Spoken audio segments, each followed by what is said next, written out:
लगाण वर्षा जो जारी रही बन्या वित्पात नदी में घाई पर घाई सृष्टि होती फल भयभीत रोचंती ग्रामवासी। दशरथपुर ब्लॉक तरपदा पंचायत पाटणा ठारे काणी नदी में आउ एक घाई सृष्टि होती। घाईटी प्राय 50 फुट अधिक चौड़ा बोली सूचना मिली।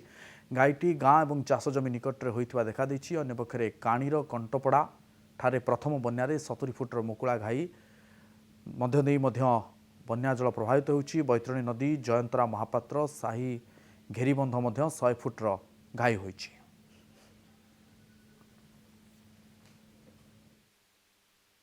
वर्तमान बैतरणी शाखा काणी नदी में द्वितीय घाई सृष्टि होती द्वितीय घाई सृष्टि होती तरपदा पंचायत पटना ग्राम घाई सृष्टि होती। लोक मान विपदपूर्ण जगह को न छाड़े जोटा प्राथमिकता रही आम पाखे दशरथपुर आईआईसी सुब्रत कुमार साहू अच्छा सर लोक मैंने केमी सुरक्षा दिहला केमी आपण मैंने जो बन्या कार्य नियोजित अच्छा समस्त नमस्कार। बहुत दुख कथा जे आम पारु पर्यंत चेष्टा करूँ काली राति भी राति सारा आम लोक सचेतन करूँ एवं रेस्क्यू करूँ 400-500 लोक भी उठेलु तलिया एरिया लोक सचेतन करूँ। बाली बस्ता भी राति भी पेकिंग होता प्रशासन तरफ आम पारु पर्यंत चेष्टा करूँ। काली राति बर्तमान सुधा आम से बंध आम एरिया आम पेट्रोलिंग करूँ लोक सचेतन करूँ। बंध पाखक आसना देखुं आम रसी ये कर लोक बंध पाक जो घाई पाक छड़ा जाऊना बर्तमान घाई क्षति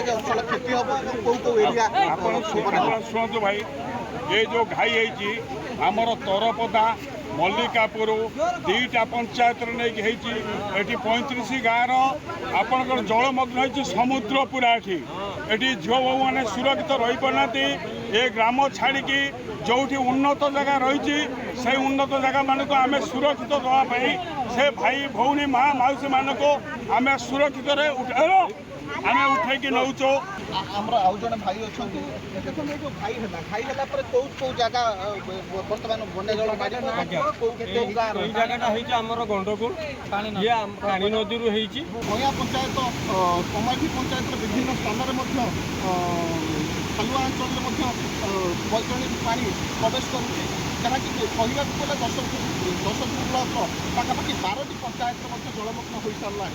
जाजपुर जिला दशरथपुर चंद्रशेखर साहू रिपोर्ट। ओडिशार बेस्ट नर्सिंग कॉलेज रे बीएससी नर्सिंग और जीएनएम कोर्स रे एडमिशन पाई आज ही आसंतु life institute of gastroenterology and gynaecology NH16 Nuagarh Cuttack.